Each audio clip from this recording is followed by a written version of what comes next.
Baik, tentang masuknya Islam ke Nusantara ya. Ke Indonesia itu baru ada kan 17 Agustus 1945. Saya agak cepat ya, mohon izin saya agak cepat karena waktu kita sangat terbatas. Pertama, kita klarifikasi dulu bahwa ya, Islam itu sesungguhnya masuk ke Nusantara itu dalam fase yang sangat awal. Ya, di pelajaran-pelajaran sekolah, termasuk anak-anak SD sampai SMP disebutkan abad ke-14 kan? Atau ke-13 ya, dengan teori-teori yang ada dari Gujarat ya. Padahal itu bersamaan di abad ke-7, Bu. Jadi awal masa Islam, ya kan? Bahkan pernah nanti tercatat dalam sejarah Sa'ad bin Abi Waqqas, ya kan? Itu dalam satu ekspedisi pernah ikut sampai ke kota Baros, 414 km dari kota Medan. Ya, di kota Baros. Jadi dari awal abad ke-7 sudah ada, sudah masuk, ya kan? Ini sudah bersamaan. Dan tidak benar kalau agama pertama di Nusantara itu Hindu, kemudian Islam datang, tidak, itu bersamaan. Ya, baik Hindu ataupun Islam itu sudah bersamaan, ada dalam dakwah dan sudah disebarkan. Nah, saya agak percepat saja, ya. Dan yang datang itu bukan cuma pedagang, ya, pedagang dari Arab, masya Allah, tidak. Orang-orang Arab yang datang itu, baik dari Hadramaut, yang dari Yaman dan sebagainya, itu dibekali, bekali ilmu, ada misi dakwah. Ya, dipetakan daerahnya, dia kembali dia catat gitu kan. Kemudian dibekali misi dakwah, mereka berdagang, ya, sambil menyebarkan nilai-nilai keislaman.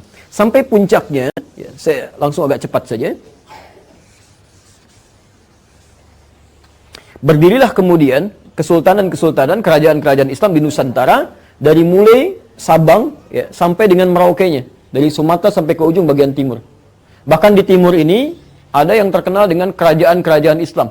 Dalam bahasa Arab kerajaan disebut dengan rajanya Malik, kerajaannya Muluk, ya kan? Dalam bahasa orang lokal disebut dengan Maluku. Ya, Maluku itu asalnya dari bahasa Arab yang ada kerajaan-kerajaan Islam. Karena di situ ada Ternate, ada Tidore, ada Bacan, ada Ambon dan macam-macam, termasuk sampai ke Papua. Ya, sampai ke Papua, ya. Nah, kemudian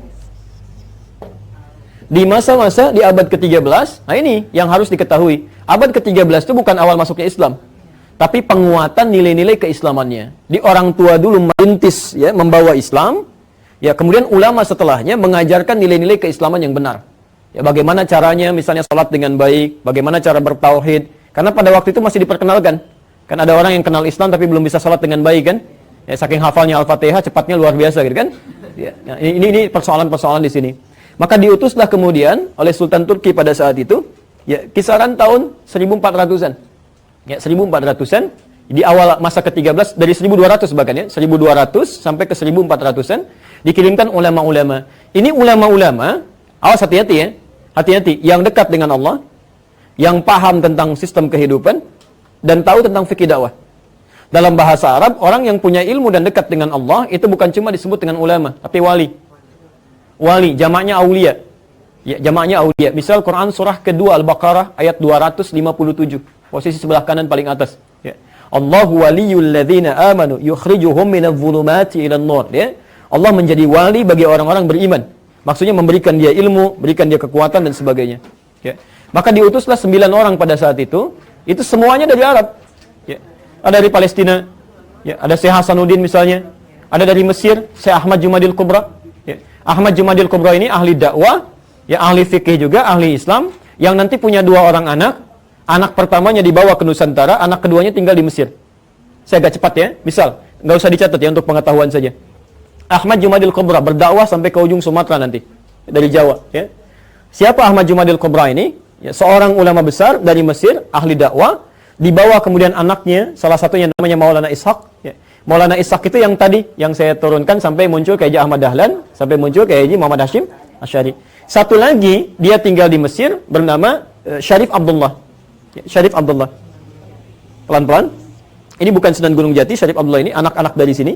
Nanti yang paling menarik, ketika beliau berdakwah, di kisaran abad ke-15 sampai awal abad ke-15, ya, di situ sedang dikuasai di wilayah ke Sunda sampai ke pertengahan Jawa oleh satu kerajaan besar, ya, satu daerah Sunda Wiwitan, Pajajaran, lebih dekat ke Hindu sebetulnya. Rajanya Prabu Siliwangi. Ya, Prabu Siliwangi. Prabu Siliwangi itu punya kontrol Ibu dari mulai Banten sampai dengan ke perbatasan ke Jawa. Ya, sampai nanti ada salah satu candi cetok di wilayah Karanganyar ke sebelah atas ke sana. Ya. Nah, di sini ketika sedang berdakwah, Islam sudah muncul sebagiannya. Inspeksi beliau ke wilayah Karawang, ketika masuk ke daerah Karawang ditemukan seorang perempuan, itu terdengar suaranya sedang mengaji, suaranya lembut sekali, bagus, dilihat orangnya cantik luar biasa, namanya Nyai Subang Larang. Nyai Subang Larang ini ternyata anak seorang pembesar Muslim, dia sedang belajar pesantren jadi santri dari satu guru besar yang baru pulang dari Mekah. Mekah dulu dikenal dengan Ummul Qura sampai sekarang, maka gurunya disebut dengan Syekh Qura. Nama aslinya Syekh Hasanuddin, dikenal dengan Syekh Qura. Maka jadi muridnya, ketahuan oleh Prabu Siliwangi tentang kebaikannya, maka diminta untuk jadi bagian dari istrinya, ingin menikah. Masya Allah, ibu kalau kedatangan presiden, datang ke Roma, saya mau melamar anak ibu misalnya, terima nggak? Wah, ya kan? Nggak mudah ya? Perhatikan, Nyai Subanglarang apa yang disampaikan. Ini bisa mengatakan begini. Ini kan orang bisa mengatakan apa saja. Tapi dengan kekuatan imannya dia katakan, lihat kalimatnya. Anda boleh nikahi saya kalau mau masuk Islam. Ya. Singkatnya mau. Jadi kalau kalimat dikeluarkan dengan nilai keimanan, ya, tidak pernah dipakai berdusta, ya, tidak pernah dipakai maksiat, itu nanti Masya Allah ada kekuatan-kekuatan besar di situ. Yang Allah menggerakkan. Maka masuk Islamlah Prabu Siliwangi, nama aslinya Pamanah Rasa. Dari pernikahan itu melahirkan 3 orang anak, ya, 2 laki-laki, 1 perempuan. Anak pertama lahir tahun 1423, diberi nama dengan Walang Sungsang.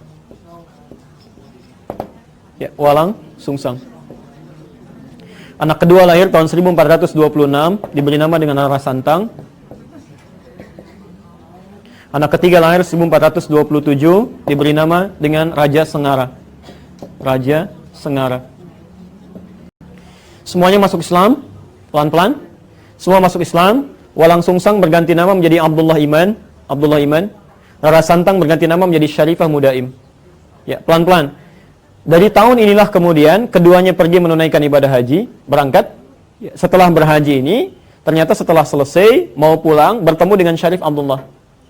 Ya, Syarif Abdullah jatuh hati kepada Syarifah Mudaim, minta izin untuk menikahi pada kakaknya, dinikahkan di situ. Maka ketika Abdullah Iman pulang, ya, ke daerahnya, ini Syarifah Mudaim gak ikut. Disampaikan menikah dengan Syarif Abdullah. Ini pulang, ketika pulang oleh Prabu Siliwangi diberikan tempat di daerah Lemah Wungkuk. Lemah Wungkuk itu dulu banyak etnis di situ, ya, ada Arab, ada Cina, ada orang lokal. Dalam bahasa lokal disebut dengan Caruban. Caruban itu kumpulan orang-orang dengan etnis-etnis yang banyak. Karena itu di daerah Lasem, agak ke pesisir sedikit, ya, dekat ke Tuban 30 km. Kisaran pantai ada daerah Caruban juga di situ. Karena dulu orang Cina masuk pertama kali lewat Lasem. Daerah Karangturi kalau sekarang. Karangturi posisi paling kanan, di situ ada kisaran orang-orang Cina, komunitasnya di situ ya. Tapi kalau ibu tanya, bahasa Jawanya paling halus. Ya, orang-orang sekitaran itu. Caruban. Nah, kemudian ada biasa mereka membuat tentang rebon ya, dari udang itu, campuran di situ. Maka sampai sekarang daerah itu untuk membedakan dengan yang di Lasem disebut dengan Cirebon. Ya, itu asalnya. Cirebon. Saya kembali, yang ini pergi ke Mesir, menikah dengan Syarif Abdullah, tinggal 20 tahun di sana, melahirkan seorang anak bernama Syarif Hidayatullah. Syarif Hidayatullah inilah yang kemudian pulang, ketika menghadap kakeknya diberikan kewenangan di Gunung Jati, maka dikenal dengan Sunan Gunung Jati. Nah, perhatikan pelan-pelan ya, Sunan Gunung Jati ini, itu bukan termasuk yang 9 wali pertama. Ini generasi keempat. Generasi keempat, jadi kayak Sunan Kalijaga, Sunan Gunung Jati, itu orang lokal. Maksudnya dari campuran sebelumnya. 9 wali yang pertama itu bukan dari yang orang-orang ini generasi keempat, yang awal. Ada yang dari Mesir, ada yang dari Maghrib, Maroko, ada yang dari Palestina, ada yang dari Persia. Ya, semuanya jumlahnya 9 orang. Ada dari Turki 2 orang. Ya, nah, ini poinnya. Ya, pelan-pelan. Nah, ketika kembali ke sini, saya teruskan sedikit ya. Kembali sampai ke sini, diberikan kewenangan. Kemudian ini ingin nengok neneknya. Ya, maaf, saya ulangi. Nyai Subanglarang kebalik ingin menengok kemudian Abdullah Iman di Cirebon. Ya, sampai di perjalanan singkatnya meninggal dunia. Untuk mengenang kalimat ini maka disebutkan daerahnya dengan nama Subang sampai hari ini. Ya, baik. Jadi di sini poinnya. Kemudian tersebar luas Islam sampai muncul generasi-generasi setelahnya, sampai tibalah kemudian Portugis datang lewat Selat Malaka tahun 1511. Ya. Dari mana Portugis ini datang? Ternyata dari hasil perjanjian yang dikukuhkan oleh tokoh Kristen paling besar pada saat itu. Makanya gelarnya juga besar, Paus. Ya. Nah, ini Paus Alexander yang ke-6. Ya, Paus Alexander yang ke-6 tahun 1494. Ya, ketika umat Islam dikalahkan daerah Andalusia, kemudian beliau membuat satu perjanjian disebut dengan perjanjian Tordesillas. Tordesillas itu membagi belahan bumi pada 2 bagian. Belahan timur dengan belahan bagian barat. Maka diambillah kemudian Portugis ditugaskan untuk membawa 3 misi suci masuk ke daerah timur. Sedangkan Spanyol diberikan wilayah daerah barat. 3 misi suci ini, 3 misi suci, ya, itu dikenal dengan misi 3G. Namanya Gold, Glory, dan Gospel. Ya, maka masuklah Portugis lewat Selat Malaka. Asalnya nyasar dulu, Bu. Nyasar sampai kemudian ke Goa, ya kan? Di Goa melakukan monopoli, lalu minta bantuan pada seorang bernama Ahmad bin Majid navigator muslim untuk menunjukkan arah yang sebenarnya. Maka masuklah lewat Malaka tahun 1511. Ya, apa yang pertama kali dilakukan? Pertama, memonopoli perdagangan. Kedua, membuat rumah ibadah, misi gospel, ya, kristenisasi. Rumah ibadah dalam bahasa Portugis disebut dengan igreja. Igreja. Orang kita menyebutnya dengan gereja kemudian. Jadi gereja itu asalnya bukan dari bahasa Indonesia tapi dari bahasa Portugis. Didirikanlah di situ, orang mulai ikut-ikutan. Ya, orang-orang Portugis saat itu ibadahnya itu 2 hari setelah orang Islam. Ya, kalau orang Islam itu ibadah tiap pekan kemana? Jumatan ya, ke masjid ya, Jumat. Setelah hari Jumat, setelah hari Sabtu nggak ada minggu. Adanya Ahad asalnya. Dari mana muncul minggu? Karena orang-orang Portugis saat ibadah itu tidak langsung nyambung dengan Tuhannya. Mereka perlu perantara. Sampai hari ini. Jadi kalau misalnya punya dosa, itu penembusan dosanya nggak minta sama Tuhan, minta sama Bapak. Datang ke situ, Bapak saya salah tadi begini gitu kan. Baik, lalu kata bapaknya begini. Kata orangnya kalau Bapak salah kemana gitu kan. Nah ini baik, jadi intinya dia lewat orang suci. Orang suci disebut dengan santo. Saat itu santo yang jadi perantara dikenal dengan Santo Domingo. Ya, Santo Domingo. Singkatnya orang kita kan suka menyingkat-nyingkat ya. Santo Domingo, minggu jadi minggu. Sampai hari ini ada minggu. Dan di hari ini mereka ibadah. Ya. Sampai kemudian ada orang ikut-ikutan, ada yang dipaksa pindah agama, sampai nanti yang mendirikan Nahdlatul Ulama, Kiai Haji Muhammad Hasyim Asy'ari memberikan fatwa. Beliau menulis 19 buku, di kitab keduanya Risalah Ahlus Sunnah wal Jamaah. Ya, halaman ke-14, posisi paling kanan, paragraf pertama, baris 1 sampai dengan 5. Ya, itu ada fatwa di situ. Ya, ada fatwa larangan untuk ikut-ikutan ke kanisa, ikut ke gereja, apalagi kalau ikut-ikutan dengan pakaian mereka, kan? Dan menyaksikan ibadah mereka, itu kata beliau nggak boleh. Itu fatwa pertama. Ya, saya persingkat, saya tutup di sini. Ya, sampai kemudian datanglah Portugis, ya, dikalah di sini, dia ingin menguatkan bentengnya. Ya, ketika datang Portugis ke wilayah ini, ternyata Spanyol merasa saya nggak dapat apa-apa di barat itu. Maka disusullah kemudian ke timur, perginya ke Filipina, ke daerah Sulu, dipimpin oleh Magalhães. Ya, Portugis dipimpin oleh Alfonso de Albuquerque, kemudian ini dipimpin oleh Magalhães tahun 1519.